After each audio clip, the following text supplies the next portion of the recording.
Okay, so welcome everyone to another SD38 Numeracy Burst. This one is focusing on the high yield routine of visual patterns.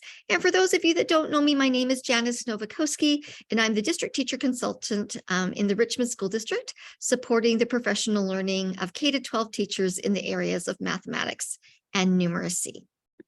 So this particular routine, visual patterns, is really focused, I would say, primarily on grades 5 to 9, but can be used across kindergarten through grade 9. And I'll show some of the different ways that it can be used. So it is a routine where you present a slide or a visual of a growing, increasing, or decreasing pattern, the first 3 or 4 steps or terms, and then you ask students to notice what's happening, what changes are happening between those steps.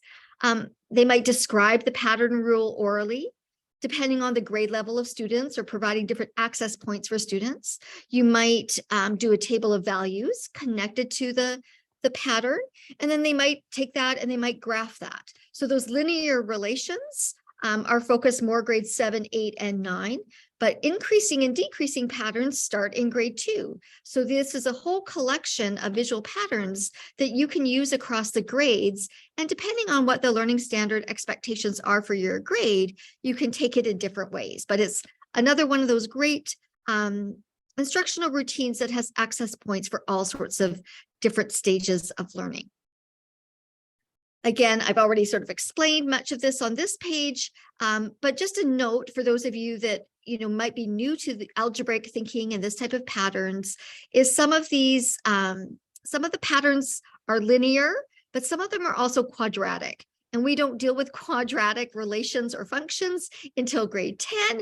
So again, you sort of have to figure them out yourselves first to know whether they're linear or quadratic and whether that you're going to engage with them with your students. Again, you can adapt them for various grade levels. Grade 4 and 5 and 6 is a great range to introduce these, especially, and moving to the table of values, and then grade 6 and 7 moving to generating the expression that goes with the pattern. And again, some of those prompting questions: what do you notice about the pattern? What is staying the same and what is changing? How could you describe what's happening with the pattern? So again, having students turn and talk, doing that oral discussion, and looking at it visually first before we introduce symbols. Again, so that provides a broader access point for more students. There's a whole website of these, visualpatterns.org. And this website was curated by a middle school teacher in California, Fawn Wynn. And you can see an example of what those visual patterns look like on the right. When you go to visualpatterns.org, you will see at the top, there are 480 different visual patterns. So you could do one every day for the whole year and still have lots left over. So there's lots to choose from. And then there's also some more information there about how to use them. And then you see them on the right. You click on, like, for example, the trees or the penguins or the footballs or the stars. And when you click on that, you can see all 3 or 4 terms. And then you can just drag that to your desktop and project it. At the bottom there, you see under the puppies, it says pattern number 10. The puppies in step 43 equals 85. So that's kind of the goal of visual patterns, is that students think about what comes next and then go to the table of values and then generalize what the pattern rule is. And by doing that, they can figure out what the 10th term is, what the 20th term is, what the 43rd term is. And so again, once you've generalized the pattern rule or expression, you can figure out whatever term, the 100th term or the 200th term, in terms of generalizing what the pattern rule is. But as an educator, this is where you can check to see whether you've got it figured out or not, before you introduce it to your students. So the answer for the 43rd step is provided there. So for example, I always recommend with these that you give it a go yourself first. And you can see some of my scratches I did here before. I did this with a grade 3 and 4 class. I was going to introduce them to the star pattern. I tried to anticipate what students at that grade level would notice, and then what's changing Is it the shape that's changing? And why is that important to pay attention to? Is it the quantity of stars that's changing, and how is it changing? Is there a pattern or a relationship I should pay attention to? And then again, I created a table of values for myself to sort of play with patterns. I noticed visually, I would have said orally, well, it's double minus 1 is the pattern, because there's 3 in the first term and then 5 in the next term. And so 3, I thought about what is the relationship about 3 and 5. I could have said +2, but that may not work all the way through. But I could also say 3 doubled minus 1. But then when I actually looked at the table of values, the expression was 2x plus 1 or 2n plus 1. So playing with both ways of thinking about how to describe a pattern, from the pictorial to the symbolic, is an important part of our curriculum. And then again, test the expression and then graph the results if you want to look at that, those linear relations on a graph. I have a slide deck of visual patterns, ones that I've tried and tested. So again, I can anticipate what students might say, and I know how to sort it out in my own head. And I just have a collection of those. And so when I go into a class, I can pull up a couple of visual patterns and work with those. So again, I've just taken the images right from the website and brought them over and dropped them into a slide deck. So here's one example. This was an image from the website. Have a look at that yourself and think about, what's happening here?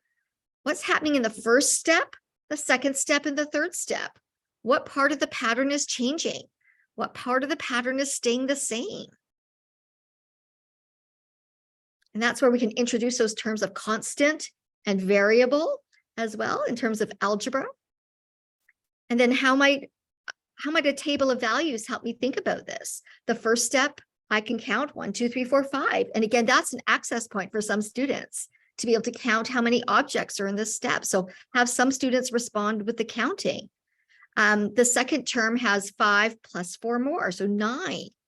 And then the next one has 5 plus 4 plus 4 more. And I'm starting to see that there's a bit of a +4 pattern or relationship happening here, describing that. And then what does that look like in a table of values? What might the expression be? Sometimes it's trial and error for students as they start to begin to generalize and understand those relationships between quantities. So some of the math vocabulary involved in this routine includes increasing and decreasing patterns. Sometimes our grade 2s and 3s call them growing and shrinking, but we can use the mathematical terms of increasing and decreasing, linear relations. And again, I mentioned quadratic, there's also quadratic patterns where you would get a parabola when you graphed it. So the ones that we want to focus on elementary and grade 8 and 9 is the linear relationships that grow, have a constant slope. And that's one of those factors to consider here.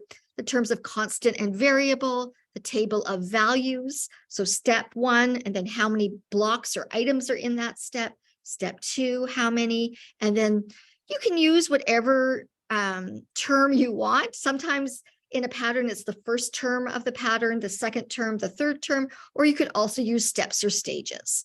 They all mean the same thing when we're talking about increasing and decreasing patterns.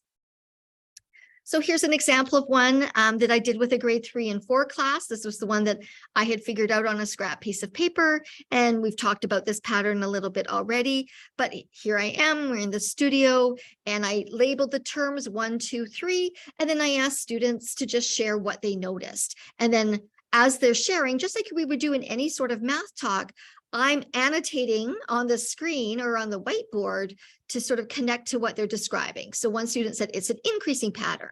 So again, that gives me information about what they know. The bottom row of stars goes up by 1 each time. So they noticed in the first term, there were 2 stars at the bottom, then 3 stars, then 4 stars. So they could predict that the 10th term would have 11 stars at the bottom. So again, different students are going to notice different things. One student said, it's an L shape, right? So again, different access points for different students. One student said the part 1, the side that just the pointing, that side on the left also goes up by 1. So the part on the side, on the bottom, it goes up by 1, but it also goes up by 1 on the left side of the L. And then if you go this way diagonally, and you can see I've circled those diagonal pairs, there, it goes up by 2 each time in pairs. So the students were making connections to how it was increasing in different ways and noticing different patterns. So you can see some of my recording a little closer up there. And then we did, well, what comes next? What would the fourth term or the fourth step be? And how could you describe that to me so I can draw that? And we did that. And then we did the table of values. And we looked for patterns in that table. They noticed that it was increasing. It was a +2 pattern in terms of the number of stars. And then they also looked across and found that, well, first term to 3 is +2. Term 1 to how many stars is +3, +4, +5, and so on. So there was a pattern there as well. And that's, again, connecting to that linear relationship. And grade 3s and 4s don't necessarily need to know that that's a linear relationship, but we want them to notice those patterns and be able to describe them orally and using symbols. This is with a grade 6 and 7 class. And so again, this is another pattern from similar to one that's on the blog or on the website. So trees are growing. This one has different colors very intentionally for what the constant and what the variable is. So this gives them a little bit of more information, a bit of a scaffold in terms of thinking apart which part is growing and changing and which part is staying the same. And that's something that you can do is adapt that when you're first introducing it, is change the colors to highlight that aspect for students. And again, you can see here, we talked about what is the 10th term, what would the 43rd term be, the table of values, and then generating an expression so that we can figure out terms further along. Here's another one, same thing. They noticed that there was a similar pattern here, but that instead of 2n + 1, it was 2n - 1. And why was that? And so thinking about that as well. So in terms of, that's the general routine is, putting up the images, having students talk, generalize the pattern rule, talk about it in different ways. But you can also extend the visual pattern routine by using materials. So this was an example, again, with the grade 3s and 4s. We did one together with the stars, and then I put the puppies up, and I don't know why the screen is pink and purple. It's just the way it looked in the photograph. And I started the table of values on the left, and then I left it for them. And then this is what the puppies looked like. I also had copies of the puppy pattern. That's a tongue twister. The puppy pattern printed out for some students to provide a bit of a scaffold for them so they could put blocks or counters on top of the puppies to see what was happening in terms of quantity. So that's another support that we can provide to students. The students were invited to go around the studio and use different materials to connect to what was happening with the puppies. And this student found the Numeracy shapes, which was a perfect connection. If we go back and look at what's happening with those puppies there, there's 1, and then 3, and then 5, but it's looking at those pairs, 2, 4 + 1, 2, 4, 6 + 1. And the student thought, well, the Numeracy shapes exactly show that. They show all the odd numbers as a pair and one more. So they extended the pattern here for the puppies. We had students that used gems or other loose parts and extended the pattern and then created a table of values and looked for what was happening there. And then some students didn't draw the puppies. They just drew circles or X's or tallies, but you can see them playing with the pattern there. And then also, again, they were just invited to use different materials. And this is just a sample of some of the materials the students used. So they could either do the puppies or they could create their own visual pattern. And some of the students really enjoyed doing that. So these are some of the examples of the visual patterns the students created. And then other students were invited to go around and extend these patterns that their classmates had created. Some more examples here.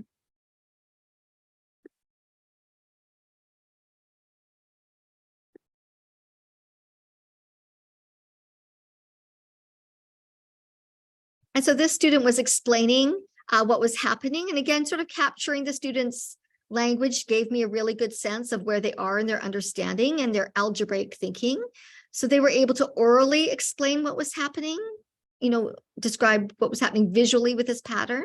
So each time we add a column that has one more block than the column before, it goes up by 1 each time. The next one, the fifth term, would have 21 blocks because it would be +6. And you can see they've got here, +3, +4, +5. So they're generalizing what the next step would be they haven't generalized an expression for this yet, but then again, that wouldn't be expected at grade 3 and grade 4. That's more a grade 6, 7 kind of thing. And again, this student was really playing around with this pattern and generalizing what an expression was. So again, when you give an open task like this, like create your own visual pattern, and what do you notice about it? Some students will generalize what the pattern rule, and they were able to do this, and noticing that there was a relationship between these numbers. And what was that relationship? Was it doubles? It was close to doubles. So was it doubles plus 1 or doubles minus 1? And this, you can see the students thinking they're sorting that out. Other ways to use visual patterns. I was in a kindergarten class on Monday, and the BC Lions won on Sunday. So I found a football one and printed those out. And for those students, it was one-to-one correspondence. They're like, oh, well, there's 1 in the first one. And then they put the gems on top of the next one. There's 3. And then I would ask them, well, how many more are in this one than in the first one? And so that comparing, and that's the very beginning stages of algebraic thinking, is what is the change, right? How is it changing from one step or one term to the next? So that's what they were doing. There was counting, one-to-one correspondence. They were comparing quantities, etc. And you can see this here. Now, this student on the right, so this student on the left first, I said, well, what do you notice about this pattern? And she said, well, there's 3 trees on the bottom of each of them. So she noticed what was the same, and was able to articulate that as a 5-year-old. And so again, beginning stages of algebraic thinking. This student here on the right was able to say, well, there's 3 on the bottom, and then this one, there's 2 more. And then on the next one, there's going to be another 2 on top. And so I think on the next one, there'll be another 2 on top. So again, she's describing what she's seeing, but also by physically placing the gems on top, she's getting that sort of action sense of how that particular pattern is changing and growing. And then same pattern with the footballs in a grade 1 and 2 class. We just did, what do you notice? How could you describe the pattern? And you can see they say the pattern is growing. It's adding more footballs. There's 1, there's 3, then there's 6. The bottom always increases by 1. We talked about what the 4th term was and added that. So that's just an example, again, of how you can use it with younger students to, again, just be noticing the change in quantities, which is part of the learning standards in grade 1 and grade 2.